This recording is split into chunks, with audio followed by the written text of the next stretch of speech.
already set up. All right. Welcome back to Zero Progress. And if I'm being honest, my weird, obscure interest in found footage has never been higher for obvious reasons. And I always thought it would be fun to do a quick deep dive in some research on Wikipedia and see if I can find some of the oldest founding examples of the found footage genre. And that's what this video is. 5 found footage movies that I found in my quick, armchair film historian, internet research I did for a day. And like the last video I did, this time I'm going to, just kind of watch these movies in real time, come back right here after I watch it and give a quick recap, summary, my thoughts, review of it, and then move on to the next one. I kind of like that format. It helps me when I'm making these videos. Helps me keep my thoughts together and talk about these movies while they're fresh in my mind. Yeah, I guess jumping into the first movie, which I am kind of surprised how old it is, and according to Wikipedia and a couple other sources, claims to be the first example of a narrative film project being presented in a found footage format. 1961's The Connection. Jim Dunn, the documentary filmmaker, titled this film The Connection and turned over all the footage to me before he left. I worked with him as cameraman, and we shot the whole thing in a drug addict's apartment early one evening last fall. So, yeah, that was depressing. Yeah, The Connection, 1961. So, considering when this movie was made, you probably can assume, as I did going into it, it probably wouldn't resemble what we consider found footage today. But it did start with, as you saw, an opening title card. The responsibility of putting together this material is fully mine. I did it as honestly as I could. This is J.J. Burden, New York City.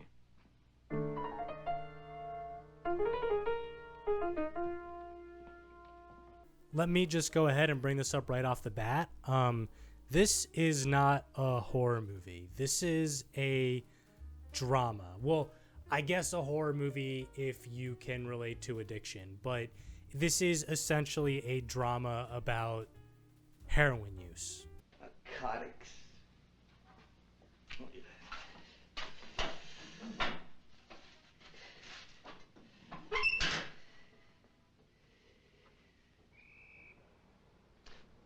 Look here. I live comfortable. I'm no junkie bum. Just look at my pad, it's clean. The premise basically is Jim has this idea to make what is essentially a slice of life type documentary, which he doesn't really have the words for because it wasn't really, I guess, a thing then yet. And he decides to document this loft in New York where all these heroin addicts kind of live together, and the loft is owned by their pseudo ringleader kind of guy in charge, Leach. Like they come here with a little money, see? And then they expect me to use my hard-earned connections to furnish them with heroin, see? And I mean, that's pretty much really all there is to it. It's essentially a one-room movie, meaning it all takes place in this one room of this loft, and it's very easy to tell that this entire story and movie was based off of a stage play. And I believe a lot of the actors from the stage play redid their roles for this film production. And so the movie very just slowly meanders around with all of these other addicts and characters in the loft, and everyone is essentially given a really good monologue or some sort of story that hints at their background and what led them to being a, rock bottom drug addict stuck in this loft. And a lot of them are actually really talented musicians. I believe a lot of them actually do perform as a band, to make some money to afford their drug habit, obviously. And that is a very interesting aspect of the movie, is that all of the jazz is great. And it's definitely of the time period. It definitely feels like a time capsule for sure.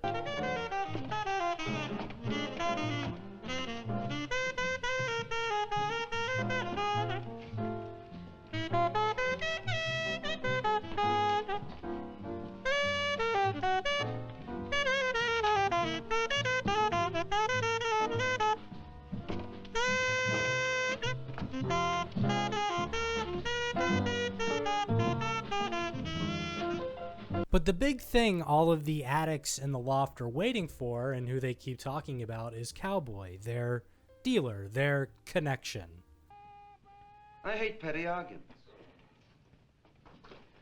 Besides, Cowboy's coming. What do you mean? Cowboy's coming! Who's that he got with him?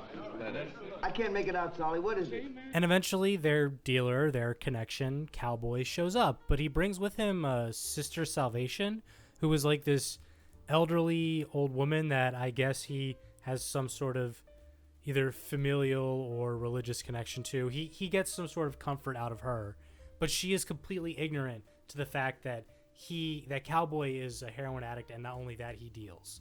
And so while she's in the loft, like, trying to get to know everybody and kind of prophesize to them and, you know, be like a kind of old sage type woman, Cowboy brings all of the characters we've met so far one by one into the bathroom, and we see how they change, how in the part of the movie before they do the drugs, how they act is completely different than how they do for the rest of the movie, you know, heroin.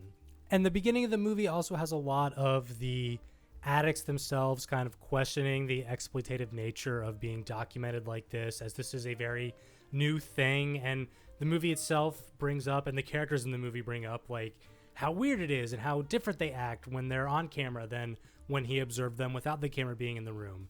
And considering, you know, this is 1961, this is one of the very first examples of, you know, film media kind of grappling with that concept, which is fairly fascinating and, you know, deserves to maybe be watched from someone who's really into film from a historical perspective. And that leads to them eventually pressuring Jim, the director of the documentary, to, well, how can you report on this? How can you show people what it's like? How can you tell people about it if you haven't tried it yourself? And of course, he does, and he acts completely different as one would after trying heroin for the first time. Well, would you stop just looking at me?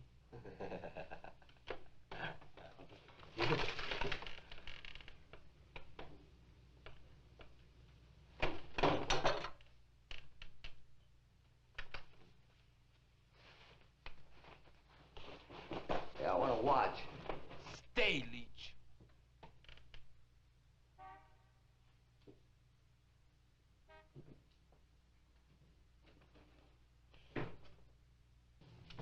Did you ever think about becoming an actor? You think we're acting, man? No. No, I don't. And during all this, Leech keeps complaining that everyone else is high, everyone else feels high, but he doesn't, even though he got his hit. And Cowboy just keeps telling him, like, I'm sorry, man, you got the same amount as everyone else, your tolerance is too high. And Leech doesn't believe him, and eventually gets some of the heroin on his own, and basically almost ODs in front of everybody. So, like, this movie is just, you know, one of those after-school warning specials before those existed of, like, hey, this is what this looks like. Maybe don't do this. But after Leech overdoses and Jim sees that, Jim has the realization that he's now caught up in this whole lifestyle after just doing it once, leaves the negatives to JJ, and just resigns himself to the heroin addict life.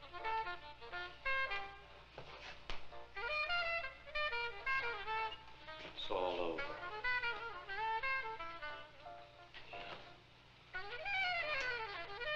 It's all over.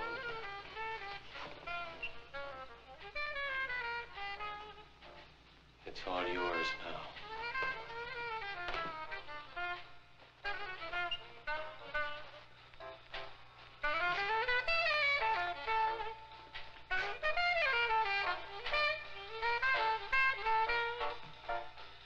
For a movie that came out in 1961, there are a lot of very surprising, like, progressive, like, storytelling elements. Psycho came out in 1960, and that movie was controversial and almost didn't get a release because it had a murder so quick in the beginning.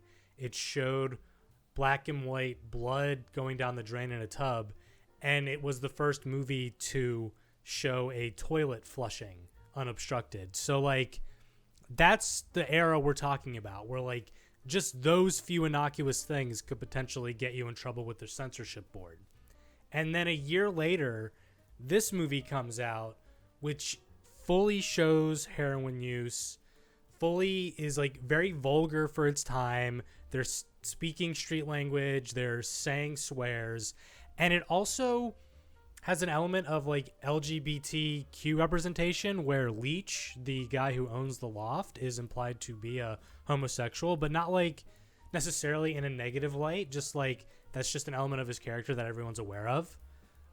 Which, you know, again, 1961, that's shockingly progressive. It's a very interesting movie. It feels very ahead of its time, like a bunch of really smart people came up with an idea to tell a story that, through the nature of it being about opioid addiction, will forever be universal. So, yeah, that's me rambling. Like I said, I was just going to watch the movie, come right back here, talk about it, which I did. Hopefully, I'm able to edit that word salad down to something meaningful.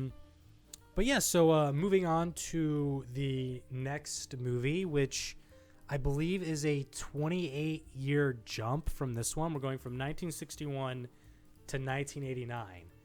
And I'm sure there are found footage movies in between those two dates. And yes, I know Cannibal Holocaust is in there. And I'm not talking about it because what new could I possibly bring to that discussion? Like, everybody and their mom knows about that movie. Everybody and their mom's talked about it. It's Cannibal Holocaust. Come on. What are we doing here? I'm trying to bring up things that like people genuinely might have absolutely no idea of.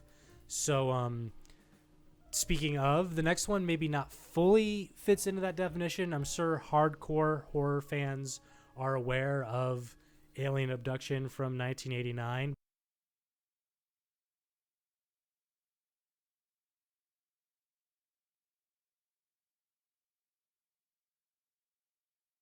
So, a couple days ago, I uploaded this video, and I thought everything was going good, and it was getting good engagement. Only for a few days in, I get a copyright claim by Ox Media Group, which I guess is the representatives of the McPherson tape. So, even when I tried to re-upload the video, removing the audio, it still got claimed. Even when I put text over the video, like Man Bites Dog, still got claimed. And that made me realize I'm just going to have to podcast this and hopefully use still images. We'll see what happens. So yeah, 1989 is the McPherson tape. It's fine. It's fine for what it is.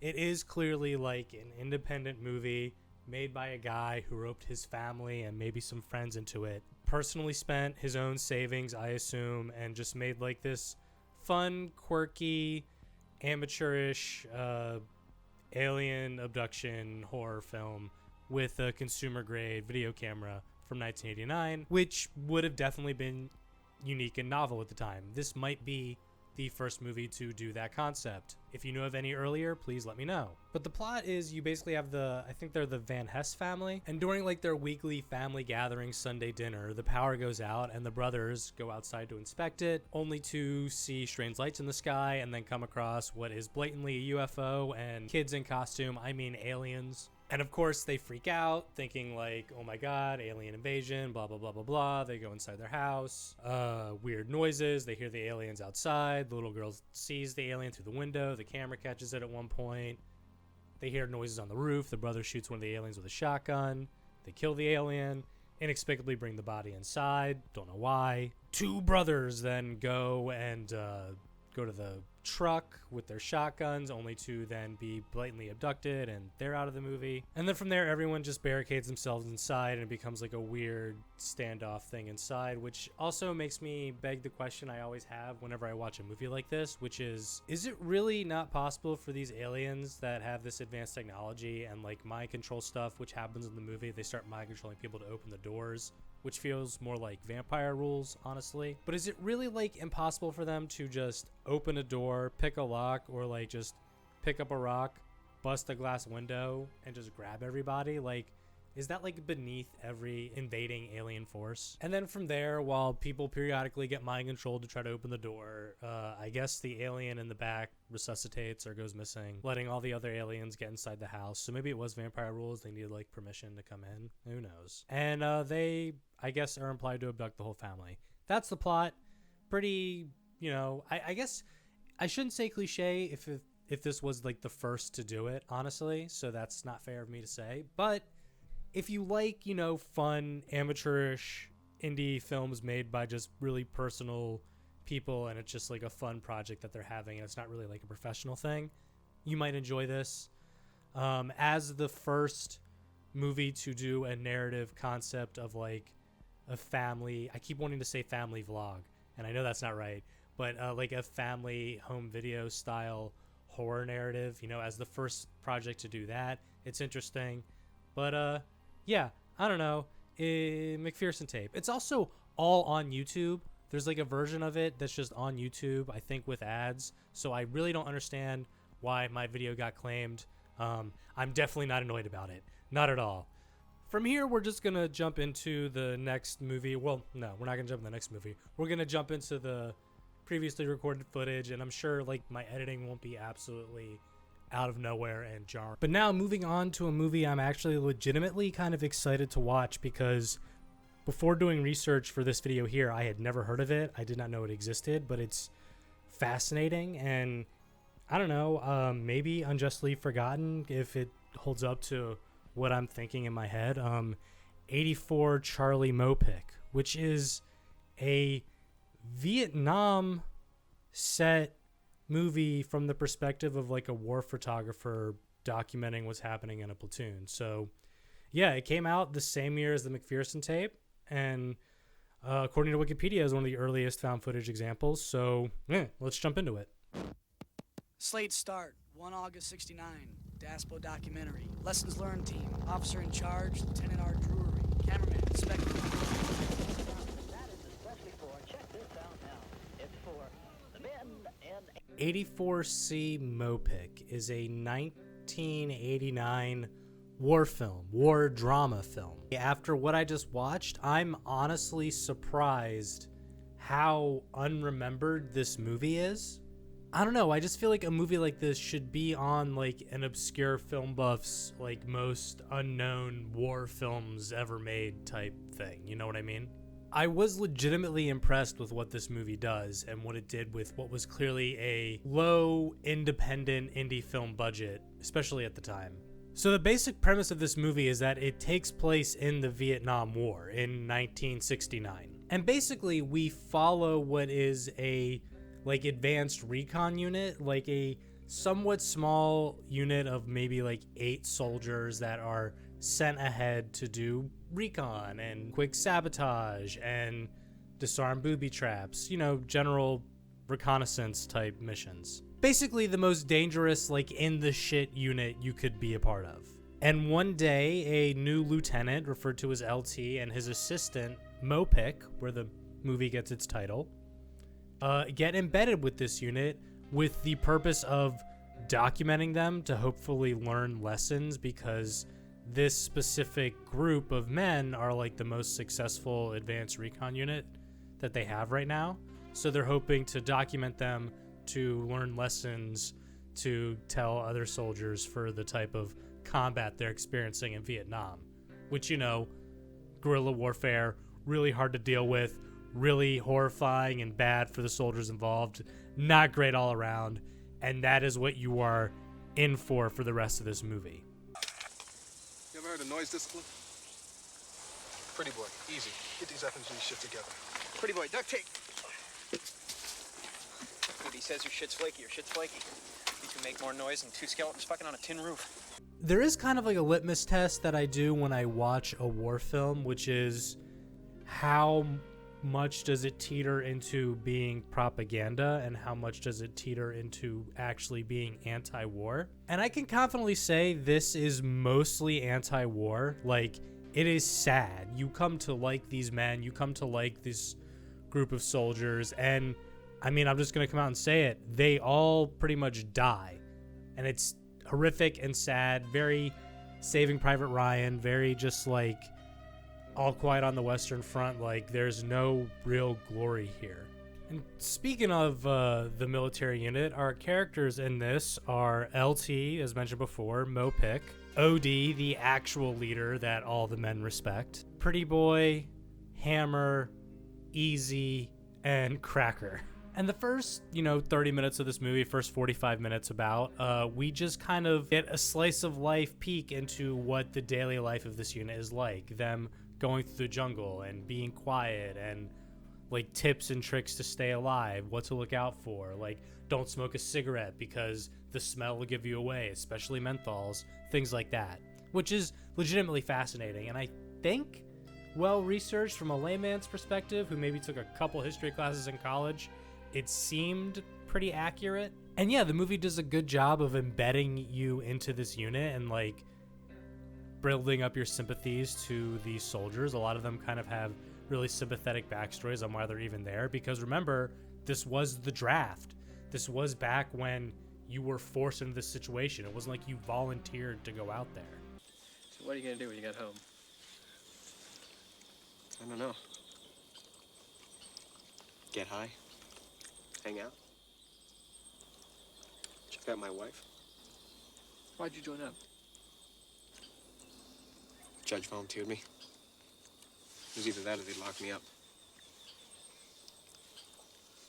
And as they go into the jungle and do their military duty while being documented by MoPic, they also experience like a lot of the horrors of war. Like they hear another unit get completely obliterated and massacred over the radio.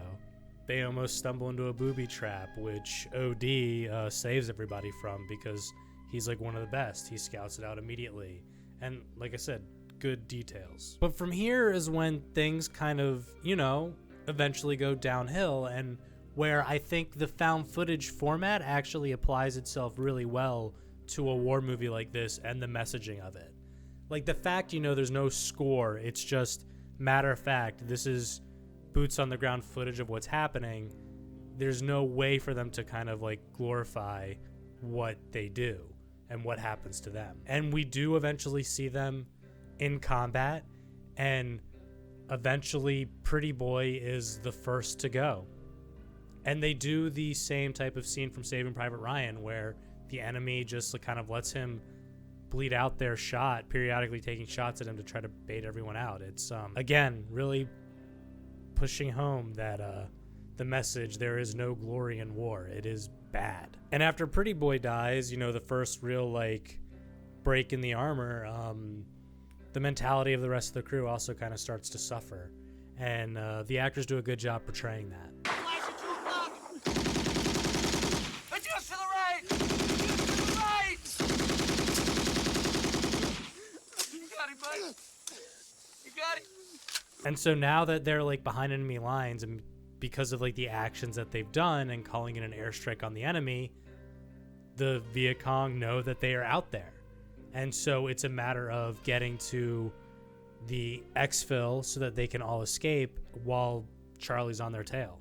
And of course you have LT represent kind of like the mainstream, like there's glory in this. Like his family was like a military family. He went to West Point. Like he's in this for his career. And of course, by the end of the movie, he gets like the lesson of a lifetime of like the disillusionment of, well, there is no glory here. I like all these men and I just watch them all die needlessly. I don't know, like it might sound like a negative, but it's really not for what this movie's trying to do. But there's not exactly a whole lot of plot to get in the way of this movie. Like it is about dropping you into the feeling of what it was like to be a soldier, boots on the ground in the Vietnam War. I do also like the framing of a war movie made as if it was a horror film, like through the lens of the visual language of a horror film, as a war movie should be.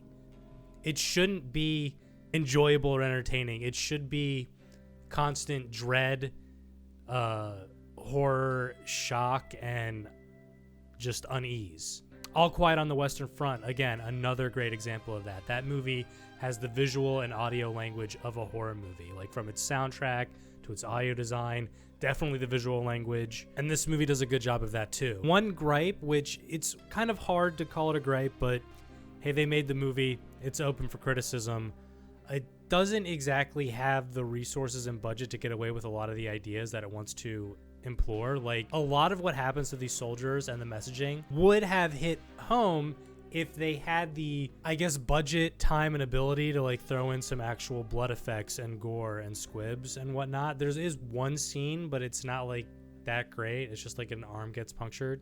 But honestly, they knew how to use their budget, then spread it across the movie. We get a helicopter scene in the beginning. We get a helicopter exfil at the end. So clearly they built like a Viet Cong village at the end where they go through and find like all these dead civilians and whatnot. Most of the movie is just kind of out in the woods of California, which super monetary efficiency. But, you know, it shows, but it takes place in the jungles of Vietnam, so whatever. Yeah, that's really the only gripe I have for it. It is, I gotta say, like a interesting little piece of forgotten film history here. Like, it came out in 1989.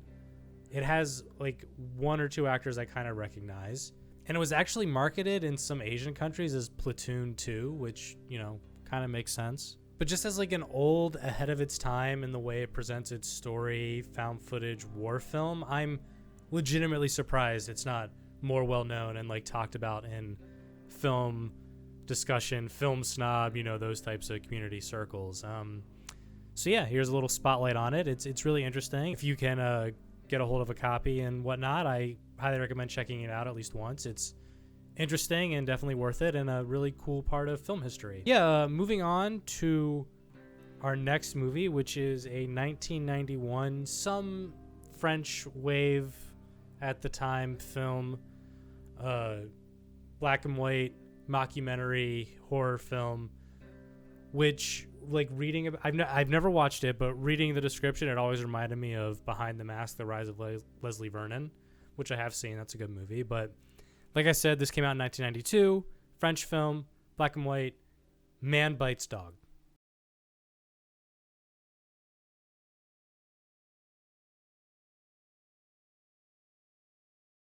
Ooh, okay, Man Bites Dog, 1992.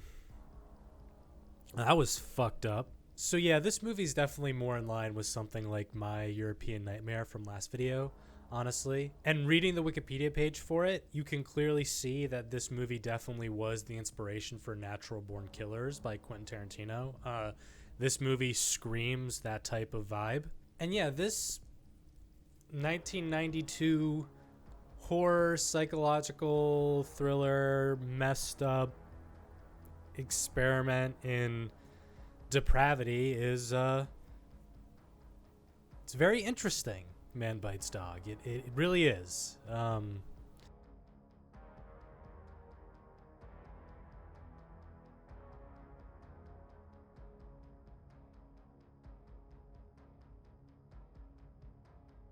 All right, gotta get my head on straight. Okay, I guess we might as well just kind of jump into this movie. Our main character here is Benoit, and he is a serial killer. He's a depraved, horrible, reprehensible human monster. And the movie just starts at full speed, like cranked to 11 from the jump. The opening scene is him literally just choking women to death as the documentary crew following him just documents it like they're a fly on the wall. And that is the basic setup for this movie, is that you have a documentary crew led by like the director, journalist Remy, who are just, I guess they came across or they found this guy who was like a Jeffrey Dahmer hobo serial killer who makes his money by just killing the elderly and robbing them because the youth are always poor, as he says. There's a lot of cultural commentary in this movie. Yeah, that's the premise. It would be as if a documentary crew, unobstructed, was just following around a monster.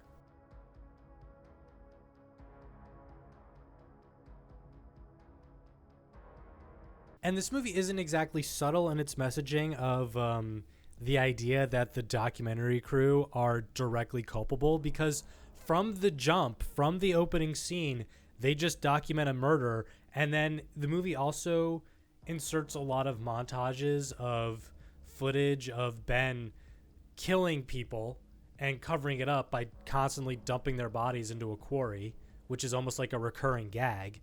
And so if the documentary crew was filming all that and never stepped in, well, yes, they are just as bad and culpable as him. So it's not even like a subtle story of like a documentary crew getting corrupted or something like that. From the audience perspective, at the start of the movie, they're already full in. And what I said is what you get, a fly on the wall presentation of this guy's behavior. Literally, you just kind of follow him from his day to day and like his perspective on life and why he does what he does. Like, you know, sometimes he just gets really mad and kills someone. Most of the time he says it's for financial reasons. He likes to break into the homes of the already wealthy, established elderly and just take their things.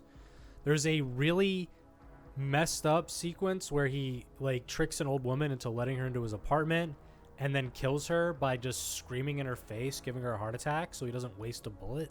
And one of the problems with Ben is that, I mean, and this is a credit to the actor's performance who plays him, is that he is very affable.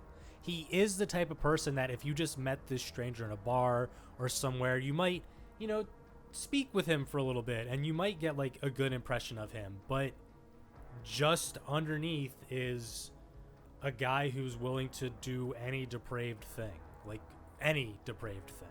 And there is always a sense of danger for the documentary crew as well, because it's also another recurring gag that happens as it goes along, and they follow Ben on his day-to-day life of depravity, where the sound recordists keep dying. By the end of the movie, you're on your third sound recordist, and Remy, the director of the documentary, is just so quick to just write off those deaths as like they knew what they were getting into, collateral damage, part of the job. And, you know, just another tick on the board of this documentary crew is just as bad as their subject. And there's so much you can really talk about Benoit as like a person and a character, because he loves to wax poetic about his philosophy on life. He writes poems. He says things that like seem true about like the culture and society at the time. Like he has an actual grievance with the rise of this type of like capitalistic architecture that kind of destroys the beauty of the land, and like, you know, says those things that like you would be like, oh, this guy, he's so deep. But then, you know, through his actions and other things, you realize he's just a shallow piece of shit. And there's so much evidence about just how bad he is, not just outside of obviously all of the murder and robbing, but like he's racist, sexist. He has a girlfriend, Vivian, that he like tells this romantic story about how when he was 18, he first saw her when she was 10 and like groomed her into a relationship. And when the documentary crew ask her if she knows what he does, she just kind of views it as like any other job, and like, oh, that's Ben, like he knows everything about him. And she is a successful flautist, she can play the flute, so like there's no reason for her to be with him other than, you know, being a grooming victim. You eventually meet Ben's parents and they just are normal people. Like there's no explanation as to why he is how he is. He just is.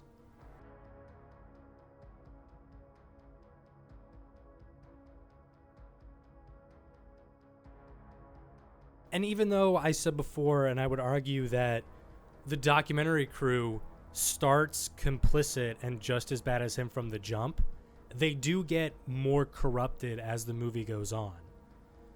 They, at one point, help him hold down a child as he smothers the child to death after killing the child's whole family. My God. You know, in some ways you can view the documentary crew as worse because they still view themselves as not monsters. Because Ben knows what he is. I believe, at least that's my interpretation. He gets it. He gets that he's a monster. He gets what's going on. But the documentary crew still try to act like there's some like barrier between them and their actions. Like they're not really fully like that, which, you know, is bullshit. And this is very evident when the movie eventually culminates in a scene where they follow Ben as he breaks into a home of a like French couple. And like I hinted at and said before, you get a Clockwork Orange Singing in the Rain scene, and it just gets worse and worse, leading to a reveal of a horrific act of murder and violence that the documentary crew was fully culpable of and participated in and act emotionally detached from. And at one point in their story, they had come across in Ben's hideout two other, I think, mob members and a camera crew also following them, and they murder them all. It's almost like two warring pieces of exploitative fiction coming against each other, which is a fun little like joke gag, and then the bodies kind of stay there in Ben's hideout for the rest of the movie. But I thought that was fun, like the idea that we're so hungry for this type of story or entertainment that it would be easy for a serial killer with a camera crew to come across another violent murder type situation with the camera crew following them, because of course. As you're watching, of course, you keep having the question, well, how does he keep getting away with it? Why is no one coming after him? And that's because he successfully does kill all of his victims. It's not like there's witnesses outside of the camera crew and the documentary crew. All of his victims are disposed of in that quarry over and over and over again, almost like a repeated gag, until the end, where while recovering from a neck injury, Ben still decides to try to go after like the postmaster at the start of the month, but the guy gets away, informs on Ben's actions to the police, and Benoit gets arrested and thrown in jail and tried.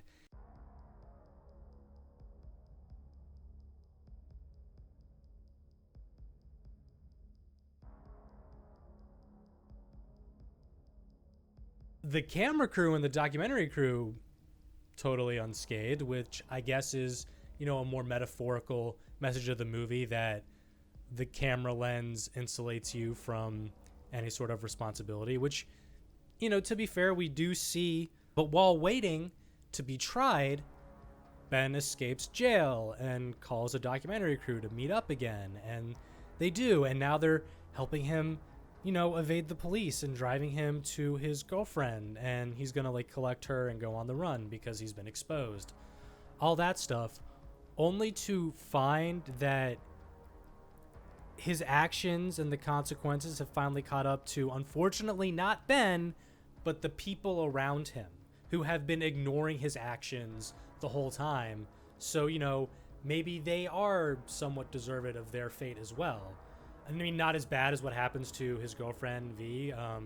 She gets horribly beaten and with her flute. Ben then goes to try to get to his parents in time, but finds his mother suffering the exact same fate, but with a broom. And so Ben, even though everyone around him suffers for his actions, he gets to attempt to run away and flee, and has one last interview with the documentary crew in his hideout.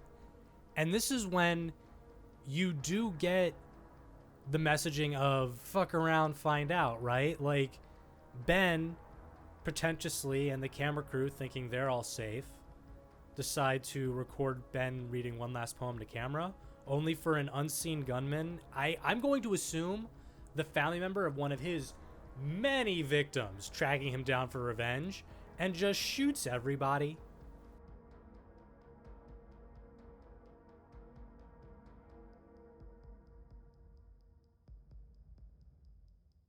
I mean, that's Man Bites Dog. It does have a plot and a story structure, but it really does feel more like we're just following this guy as he is a human demon, and the documentary crew being culpable to his actions through just the fact that they don't try to stop him or enact any of the agency they would have in these scenarios as the documentary crew. And honestly, as someone who has worked on documentaries and watches them a lot, there's a really good example of, if a documentary crew is making something, how they should act if they know criminal activity or like harm will enact upon another human or living creature.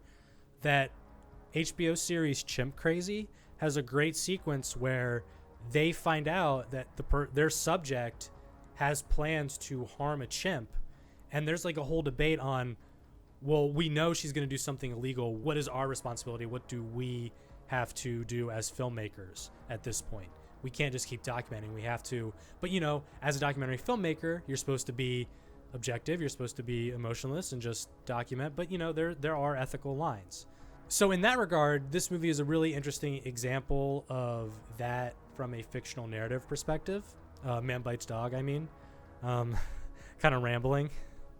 And this is definitely one of those movies where I just finished watching it. It's very fresh in my head. And my full, like, kind of opinion about it, it's one of these where I'm like, I think I really liked it, but I'm going to have to sit on it for a minute to really fully, digest what I just witnessed. But it's fascinating.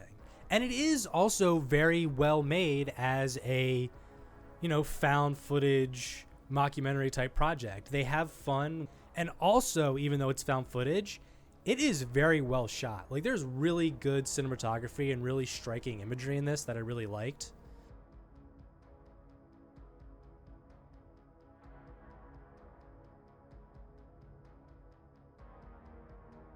So yeah, if anything I've said has led you to think that you might be interested in checking this piece out, I highly recommend it. Quentin Tarantino is a fan. A lot of people in Hollywood seem to have been a fan when it first came out. I don't want to say Natural Born Killers is a complete ripoff, but after having seen this and having seen that, they share DNA, that is for sure. All right, moving on to the next project, which, again, pretty big time jump. I'm jumping to the year, I believe, 2000 or 2001 for the Collingswood Story. And the reason this movie's on my radar and why there's another jump to like the 2000s is because while there are a bunch of found footage movies that came out between Man Bites Dog and then, Last Broadcast, Blair Witch Project, all that stuff, the Collingswood Story is the first all on a computer screen found footage type horror film.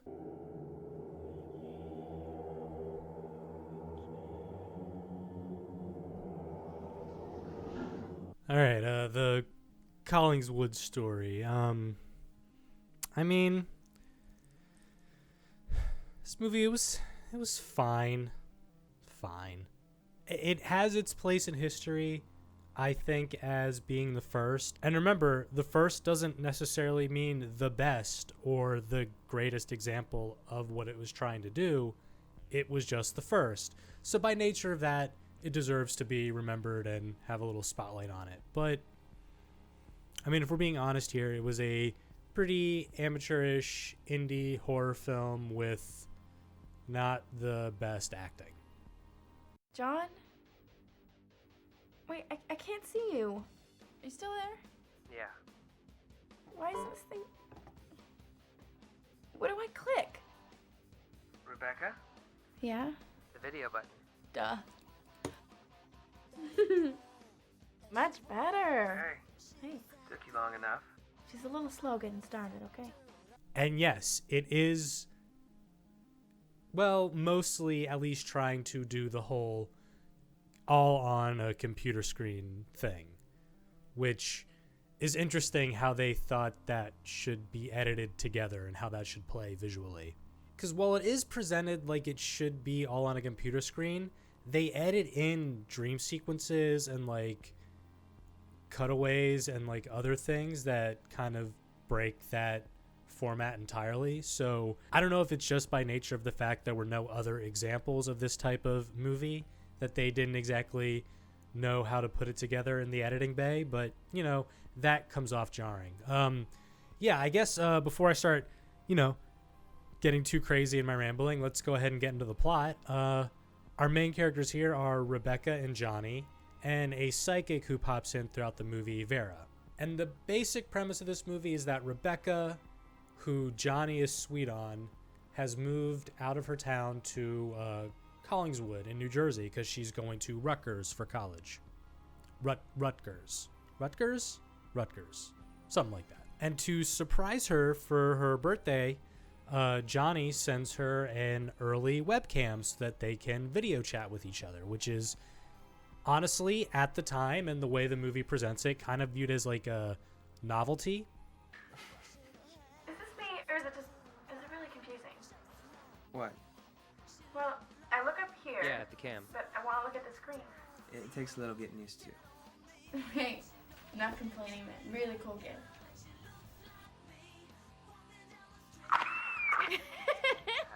And apparently, Obviously, we all know that the Yellow Pages are dumb in today's context, like a book where you can get anyone's contact information and address. Stupid. But apparently there were also random video chat numbers listed in the Yellow Pages at the time, if this movie's to be believed. And so what Johnny and Rebecca end up doing for fun is a very primitive proto-Omegle thing where you just take those random phone numbers from the Yellow Pages and just video chat with random people.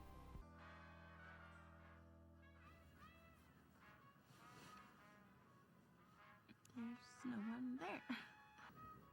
Hello? I'm sorry, I think I called the wrong number.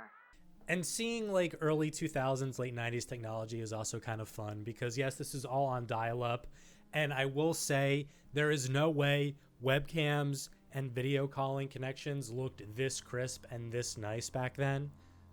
So whatever, it's a movie. They did what they had to do for it to be visually appealing. But I feel that's kind of funny. Like that is a pretty big, like, pulls you out of it when you're watching it in present day. Like, no.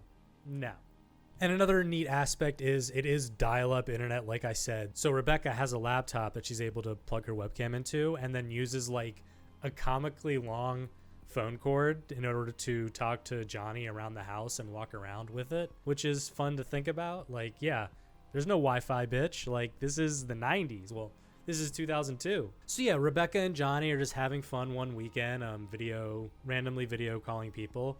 Rebecca lets slip that the owners of the house that she's renting a room from aren't there this weekend, and they also haven't really interacted with her and are a little sketchy. Like, the deal that she got for the room was almost one of those, like, too good to be true, what else is going on? But she just chalks it up to them being like a weird old couple that don't really live there too often and vacation a lot, which, you know, fine. And it's not like Rebecca and Johnny can like call these random numbers together. Also, they have to call them individually because limitations of the technology. The technology just wasn't there yet. Eventually, one of the random numbers they call is the psychic Vera, who Rebecca connects to first, and Rebecca gives her a fake name, but the psychic calls her Rebecca, so like, oh, some credibility there. Although they also realize caller ID is a thing, so maybe it wasn't.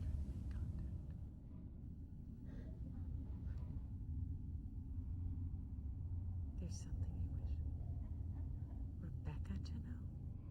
I can't hear you.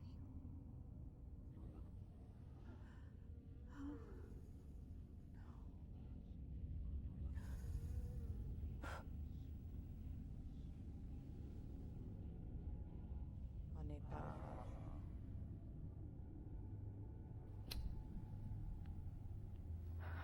You're very receptive. How'd you know my name? There's much more to tell. I accept Visa, MasterCard, Discover. Man, pretty cool though. Please feel free to visit me on my website, veramadeline.com. Vera just kind of is very ominous and gives Rebecca a warning that like the house she's in is dangerous and maybe there's something going on. And then Johnny calls Vera because he's like, how dare you try to scare Rebecca? And Vera like tells him like, no, Rebecca's in trouble. Like she needs to get out of the house. Very weird stuff.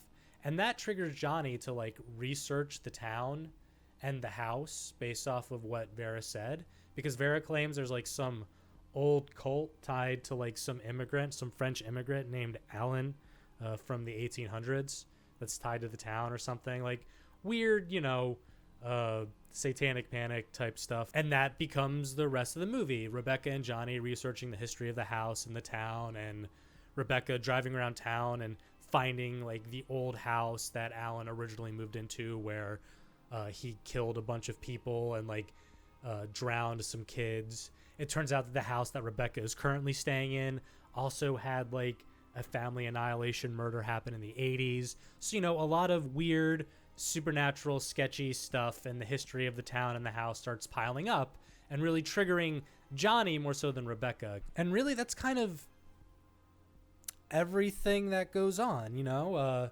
It feels like this is the type of movie that feels like, and this is going to sound paradoxical, but it feels like it has both too much going on, like with all like the lore and whatnot it tries to throw at you, and the weird foreshadowing with the edited in dream sequences and things, but at the same time doesn't really do enough or give you enough with a lot of the meandering like calls that Rebecca and Johnny have, and like Johnny also keeps calling like his drunk friend Billy and things like that kind of make it feel slow. So you end up feeling like the movie's doing too much and also not enough, if that makes sense. And throughout their researching the town and the house, we eventually get to the third act, where after connecting to the psychic again, she warns Johnny like Rebecca needs to get the hell out of that house, but also tees up the idea that there might be some ritual going on in the attic. Rebecca takes the laptop and her, I guess, now that I'm thinking about it, shockingly and insanely long telephone cord to walk up to the basement to maintain connection to the kitchen. But yeah, she takes her laptop up to the basement while video chatting with Johnny, and I'm sorry, up to the attic while video chatting with Johnny, and while up there comes across evidence that the owners of this house are part of that weird cult thing, and they're trying to, I think, resurrect Alan, like the evil demonic immigrant dude from the 1800s, French immigrant from the 1800s. Vera, while talking with Johnny during this, also hints that like she was a victim of this cult too, and like reveals she has like a glass eye but managed to get away, and drops like the knowledge that they're suddenly obsessed with eyes. Like I said, the movie tries to throw a lot at you, and not all of it plays or makes sense, or is really presented in a way where it's easily absorbed into my brain. Before Johnny can do anything and like try to go rescue Rebecca after she screams in the attic, his door behind him busts open. It turns out someone was already in his house, and he's murdered in a ritualistic fashion. They take out his eyes and give him like a Joker mouth scar, you know, the smiley thing. And Rebecca, I think, is left in the attic possessed. Like she like smiles to camera, and the psychic is implied to like have someone in her house. Like she hears footsteps and like disconnects the call. All of this kind of culminates in everyone dying, or, you know, reaching that stereotypical horror movie horrific fate. Pretty cliche when it comes to the story. Yeah, like the story is very cliche. It's just by the nature of the director having the idea of what if we present this story as if it was a video call on early 2000s, late 90s internet, we might have something unique here. And he's right. That is a very unique aspect to this story. Like I said before, it being the first, like, guarantees its place in history. But the movie's, honestly, it's pretty mediocre. It's whatever. So yeah, that was the Collingswood Story, the first all-on computer screen found footage feature film. Now, the first all-on computer screen found footage feature film that I think is genuinely a good watch and a good movie is the first Unfriended. And the reason I say that is because they went out of their way to license everything, so none of it plays like silly like this does with the fake video call software they have here. Like Unfriended, it's Skype, it's Spotify, it's all that stuff. I don't really have much more to say about that feature flick. If you're curious in what the first computer screen feature film looked like, yeah, check it out. But other than that, you can skip it.